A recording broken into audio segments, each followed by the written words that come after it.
प्रदेश की कांग्रेस पार्टी में कुछ सही नहीं चल रहा है। आंतरिक कलह चल रही है। डोटासरा के बयान के बाद एक बार फिर से पायलट तस्वीरों में तो नहीं दिखे, लेकिन एक मंच पर आ गए। क्या है इसके पीछे साजिश? किसका है फरमान, या फिर है कोई षड्यंत्र? बताएंगे आपको सब कुछ डिटेल में इस वीडियो में, इसलिए बने रहेगा आखिर तक हमारे साथ। नमस्कार, मैं हूं चेतना शर्मा। आप देखना शुरू कर चुके हैं संवाद भारत का भारत के लिए, और इस मुद्दे पर बातचीत करने के लिए मेरे साथ मौजूद हैं हमारे editor in chief Varun Bhansali ji. Varun sir, जिस तरीके से हाल ही में जो घटनाक्रम हुए राजस्थान की राजनीति में कि सबको बुलाया जाता है लेकिन पायलट को नहीं बुलाया गया, प्रदेश कार्यकारिणी की बैठक हुई जिसके अंदर पोस्टर से सचिन पायलट गायब रहे, बैठक से सचिन पायलट गायब रहे। हालांकि अशोक गहलोत वहीं थे, लेकिन जब सरकार को घेरने की कवायद की गई, जब एक साथ एक मंच पर आने की कवायद की गई, तो पायलट सबसे पहले वहां पहुंच जाते हैं। आपको क्या लगता है कि इसके पीछे कोई फरमान है किसी का, या फिर एकजुट दिखने के लिए मंच पर होना जरूरी है, ऐसा कुछ उन्हें मजबूरी नजर आई इसीलिए पायलट वहां दिखे? आपको इस तस्वीर के पीछे क्या सच्चाई लगती है? देखिए, समझने वाली बात यह है कि चेतना, जब कोई कमजोर हो जाता है, और बहुत सारे जो कमजोर हैं उनके पास यही तरीका बचता है कि एक साथ आकर ताकतवर का सामना करें, नहीं तो फिर उस ताकतवर को हराने का कोई उपाय नहीं बचता। आप कांग्रेस पार्टी के अलग अलग नुमाइंदों की बात कर रही है, जिसमें पायलट और गहलोत और सब शामिल हैं। मैं तो कहता हूं कि कांग्रेस पार्टी से इतर भी अगर आप देखेंगे जी, तो जब बाकी सारी छोटी छोटी पार्टियां भी अपने आप को हारा हुआ महसूस कर रही थी भाजपा के विशाल काय साम्राज्य के आगे, तो फिर उनको एक साथ आना पड़ा ना इंडी गठबंधन के नाम पर। वैसे ही यहां पर भी ऐसा ही हो रहा है, मजबूरी है साथ में आना। आप उपचुनाव भी हार जाते हैं, आपके साथ कोई गठबंधन करने को तैयार नहीं हो रहा, ना आप रालोपा को साथ ला पा रहे हैं, ना बाप पार्टी को साथ में ला पा रहे हैं, आपके साथ कोई आना ही नहीं चाह रहा। कांग्रेस की हालत इतनी बुरी, इतनी खराब पहले कभी नहीं थी। आप समझिए, झुंझुनू से लेकर टोंक तक आप हार जाते हैं, एक दौसा आप जीत जाते हैं, वो भी बहुत सारे ऐसे कारणों की वजह से जिसकी वजह से बीजेपी खुद आपको जिता रही थी, बाकी सब आप हार जाते हैं। तो आपके पास अब साथ आने के अलावा चारा बचा क्या? आप अगर एक एक करके भी कांग्रेसियों को देख लीजिए, तो पूर्व मुख्यमंत्री गहलोत की क्रेडिबिलिटी पूरी तरह से खत्म हो चुकी है। उनका यह हालत हो चुकी है कि जहां जाएंगे इलेक्शन हराएंगे। महाराष्ट्र गए वहां हरा के आ गए, हरियाणा गए वहां हरा के आ गए, तो अब उनकी क्रेडिबिलिटी, उन पे ट्रस्ट पूरी तरह से खत्म हो चुका है जी। और अब वो क्या करेंगे? अभी भी वो लड़ू लड़ू लड़ू पायलट से लड़ू वाली चीज पे आ जाएंगे, तो फिर उनका रहा सहा जो भी बचा हुआ है वो भी खत्म हो जाएगा। लेकिन जिस तरीके से डोटासरा पर सवाल उठाए गए कि आपने पायलट को क्यों बाहर कर दिया, तो उनका कहना है कि पायलट तो हमारे दिल में है, लेकिन आपको नहीं लगता कि मन में डोटासरा आदतन बड़बोले हैं, डोटासरा आदतन बड़बोले हैं, और उनकी इस बड़बोलेपन का शिकार वो खुद कई बार हुए। वही उन्होंने एक बार फिर से बोल दिया, एक बेतुका सा बहाना सचिन पायलट को पोस्टर से बाहर करने का उन्होंने दे दिया। लेकिन समझने वाली बात यह है, और ये बहुत स्पष्ट बात है, कि डोटासरा आज भी और हमेशा से पूर्व मुख्यमंत्री गहलोत के आदमी थे, उनके इशारों पर वो काम करते हैं। वो सिर्फ उस कठपुतली की तरह है जिसके धागे किसी और के हाथ में है, और वो कोई और पूर्व मुख्यमंत्री गहलोत है। इसको सब लोग जानते हैं, ये कोई बहुत बड़ा सीक्रेट नहीं है जी। लेकिन जहां बात सचिन पायलट की रही है, तो सचिन पायलट आज भी एक ऐसे नेता है कांग्रेस के जो लोगों को आकर्षित करते हैं, जिनके ऊपर लोग भरोसा करते हैं। पर वो भी बहुत लंबे वक्त से कोई एक्शन नहीं ले रहे थे, कोई प्रोटेस्ट नहीं कर रहे थे, सरकार के खिलाफ कोई घेराबंदी नहीं कर रहे थे, किसी तरह की कोई बात नहीं कर रहे थे, तो लोगों का कहीं ना कहीं कांग्रेस पे से भरोसा उठ रहा था, ये कैसा विपक्ष है। तो आज ले दे के इतने टाइम के बाद ये लोग सरकार को किसी बात पे घेर रहे हैं, तो अगर खुद भी नहीं आएंगे, कोई भी नहीं आएगा इनमें से, तो इनका एक एक का अस्तित्व का संकट आ जाएगा। लेकिन कहीं ना कहीं जिस तरीके से वो पोस्टर के बाद जो विवाद बढ़ा, मीडिया के प्रेशर आप कह लीजिए, हर तरफ यही सवाल था कि पायलट को लेकर क्या चल रहा है। हो सकता है उस चीज को दबाने के लिए ये सब किया गया हो। एक मंच पर गहलोत, डोटासरा और सचिन पायलट का एक साथ दिखना बहुत हद तक संभव है कि फरमान भी आया हो ऊपर से और ये फरमान के बाद इस तरह से एक साथ कर रहे हो। और पायलट ने वहां पर पूरी तरह से आप अगर उनका भाषण सुनेंगे तो उन्होंने पूरी तरह से, एक तरह से मारवाड़ी में गए तो चासे भी लिए हैं सबके। उन्होंने यहाँ तक कहा है कि गहलोत जी हंस रहे हैं, इसका मतलब उनकी भी सहमति है प्रताप सिंह खाचरियावास को पुलिस अगर पकड़े तो सबसे आगे भेजने में, क्योंकि पिछली बार वो तो जूते नहीं पहना हूँ, सैंडल पहना हूँ ये कहकर कन्नी काट गए थे। तो वक्त सबका आता है, राउंड घूमता है, इस तरह की बातें एक तरह से एक तीर से चार चार निशाने लगाने वाली सचिन पायलट ने की। तो उन्होंने हंसी खेल में बहुत कुछ बता दिया कि वक्त घूमता है, सबका आता है, ये सारी बातें उन्होंने अपनी लेकिन इसका आजकल पायलट भी जवाब देने में माहिर हो गए हैं। जो आपने अभी कमेंट बताया जूते वाला, उसका जवाब उन्होंने बखूबी अपने बयान के जरिए दे दिया है खाचरियावास को भी कि जूते भी पहन कर आए हैं, लेकिन हम सभी एक मंच पर एक साथ। जाहिर तौर पर मैं पायलट की ही बात कर रहा हूँ।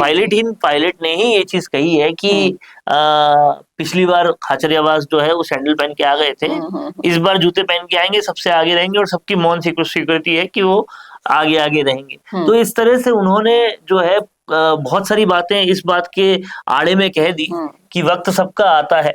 लेकिन मुद्दे की बात यह है कि गहलोत और सचिन पायलट साथ में रहेंगे, दिखेंगे, मुस्कुराते हुए भी दिखेंगे, बतियाते हुए भी दिखेंगे, लेकिन उनके मन कभी मिलेंगे नहीं। आप ये देखिए कि गहलोत और पायलट को सामने मुस्कुराने की मुझे लगता नहीं कोई जरूरत है, क्योंकि लोग जानते हैं कि अंदर से कितनी कुंठा है। आपको तब दिखावे की जरूरत होती है जब सच्चाई कोई जानता ना हो, लेकिन सच्चाई सब जानते हैं कि दोनों के बीच में कितनी कुंठाएं हैं, दोनों के बीच में कितनी दूरियां हैं, और वो दूरियां कभी पट नहीं सकती, कभी खत्म नहीं हो सकती, क्योंकि सब जानते हैं कि सचिन पायलट जो कर रहे हैं उसके पीछे रीजन ये है कि जनता का भला हो, कांग्रेस का भला हो। और गहलोत जो कर रहे हैं पायलट की जाहिर तौर पर मजबूरी ही है, और वो मजबूरी अनुशासन के तहत मेरे हिसाब से आई होगी, ऊपर से कहीं से फरमान आया होगा, उस अनुशासन के तहत उन्होंने ये काम किया होगा। क्योंकि पायलट आज भी वो मादा रखते हैं कि वो जनता को आकर्षित कर सके, वो लोकप्रिय हो सके, वो कोई एक्शन ले सके, लेकिन कहीं ना कहीं अनुशासन में रहना, पार्टी की तरफ निष्ठावान रहना, ये उनके जीन्स में है और वो उसको छोड़ नहीं सकते।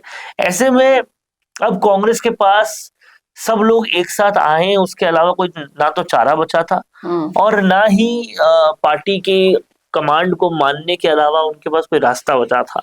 तो वो किया गया, और कहीं ना कहीं भाजपा को अब 4 साल घेरना है, तो उसको घेरने का पहला जो शंखनाद हो वो तो कम से कम साथ में हो। हम काफी समय से ये मांग उठा रहे थे कि ना डोटासरा ना पायलट, कहीं विपक्ष दिखाई नहीं दे रहा, उसको देखने के बाद पहली तस्वीर केवल हम नहीं, तमाम सारी मीडिया ये बात कह रही थी कि विपक्ष है कहाँ। और ना सिर्फ मीडिया, आप जनता के दिलों को भी टटोलोगे तो जनता भी यही कह रही थी। तो वो अब दिखाने की कोशिश की है आफ्टर हाई प्रेशर, लेकिन राहुल गांधी के पास अडानी के सिवा और कोई मुद्दा रहता नहीं है, और वही एक मुद्दे पर फिर से ये लोग आ गए हैं।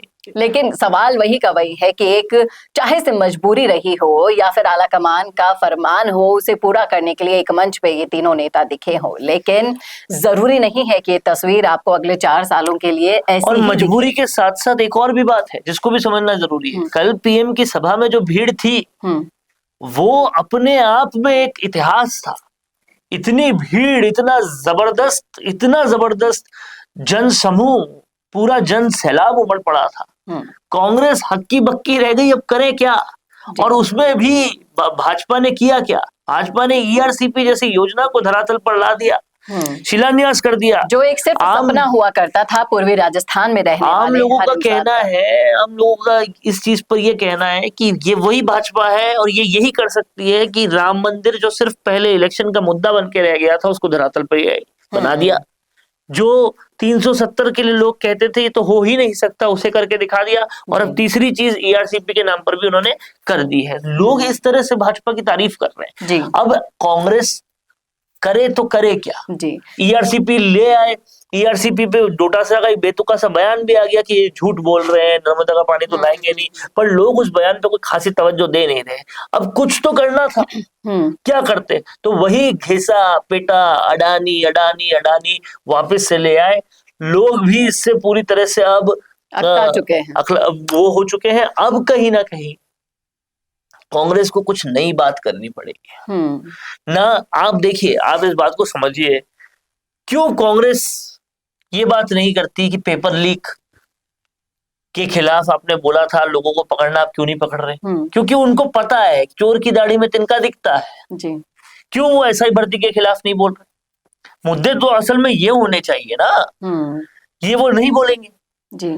बोलेंगे। आप सोचिए राजस्थान में क्या मुद्दों की इतनी कमी है कि नेशनल मुद्दों को लाना पड़ रहा है आपको। जी, कहीं ना कहीं राजस्थान की सियासत में अपने आप को दिखाना था, कहीं ना कहीं एक तस्वीर में आकर ये बताना था कि विपक्ष मरा नहीं है, जिंदा है। लेकिन इन सारी चीजों का इफेक्ट कितनी देर तक रहता है, पर राजस्थान की सियासत में तो ये दिख ही नहीं रहे ना, ये तो नेशनल मुद्दे उठा रहे हैं। राजस्थान के तो मुद्दे उठा ही नहीं रहे। राजस्थान में आज जनता जूझ रही है, इस तरह से पेपर लीक हो रहे हैं, एसआई भर्ती वाले मामलों से जूझ रही है, उसको आपने उठाया नहीं। ना ही आपने कोई ऐसा मामला उठाया जो राजस्थान के लोगों सरकार के टाइम किए हुए घोटाले हैं, उन पर कैसे ये बोलेंगे? इसीलिए ना ही आपने कोई ऐसा मुद्दा उठाया जो राजस्थान से जुड़ा हो, क्योंकि यहाँ एक मास्टर स्ट्रोक मार चुके हैं ईआरसीपी को लेकर। या तो अब ये मान लिया जाए कि ये सरकार इतना बेहतर काम कर रही है कि आपके पास कोई मुद्दा ही नहीं बचा, जो आप मुद्दा इंपोर्ट करके नेशनल मुद्दा लेकर आए। तो यहाँ पर इस तरह के सवाल उठ रहे हैं और उसका जवाब जाहिर तौर पे कांग्रेस के पास है नहीं, इसलिए वो अब मरती क्या ना करती अडानी के मुद्दे पर वापस आ गई। जी, और कहीं ना कहीं गहलोत और पायलट का जो हिसाब किताब पहले रहा था और वही भविष्य में भी रहने वाला है। ये तस्वीर सिर्फ दिखावटी है, इसके पीछे जितना भी उपक्रम हुआ है वो हमने आपको विश्लेषण के जरिए कह सुनाया है। आपकी क्या राय है, आपका क्या सोचना है, कि आपको भी लगता है क्या कि क्या गहलोत और पायलट ऐसे ही आगे चल पाएंगे और फिर एक बार जब सरकार चुनने की बारी आएगी तब इनमें आंतरिक कलह जो पहले हम देख पाए हैं वो फिर से नहीं दिखेगी? क्या गारंटी है इसकी? बताइएगा जरूर, आप क्या सोचते हैं, लिखिएगा जरूर कमेंट बॉक्स में अपनी राय। कैसा लगा वीडियो बताना ना भूलेगा, और ऐसे ही और वीडियोस के लिए देखते रहिए सब बात भारत का, भारत के लिए। नमस्कार। पॉडकास्ट सेटअप्स तो मिल रहे हैं लेकिन एंकर नहीं है। पॉडकास्ट सेटअप और एंकर मिल गया तो एडिटिंग नहीं है। पॉडकास्ट सेटअप भी मिल गया, एंकर भी मिल गया और एडिटिंग भी मिल गई, लेकिन उसे अपलोड करने के लिए अच्छी व्यूअरशिप वाला चैनल नहीं है। और अगर वो सब भी मिल गया तो पॉडकास्ट को अच्छे एसईओ के साथ अपलोड करने का डिजिटल सपोर्ट नहीं है। और अगर ये सारी चीजें एक साथ मिल रही हैं तो प्राइस बहुत ज्यादा हाई है। तो अगर आपको ये सारी चीजें चाहिए आपके अपने जयपुर में, जो आपको पॉडकास्ट सेटअप्स, एक्सपीरियंस एंकर्स, शानदार studio, amazing editing, 6 crore plus views वाले चैनल पर अपलोडिंग, और तो और सिर्फ पॉडकास्ट ही नहीं, उसके साथ आपको मिल रही है उसी पॉडकास्ट में 5 रील्स फ्री, वो भी सिर्फ 8,000 रुपए में। और ये सब कुछ मिल रहा है आपको सिर्फ और सिर्फ मिशी मीडिया सॉल्यूशंस में। तो सोच क्या रहे हैं? अगर आप भी चाहते हैं पॉडकास्ट के जरिए पूरे सोशल मीडिया पर छाना तो अभी कॉन्टैक्ट कीजिए स्क्रीन पर दिए गए नंबर पर।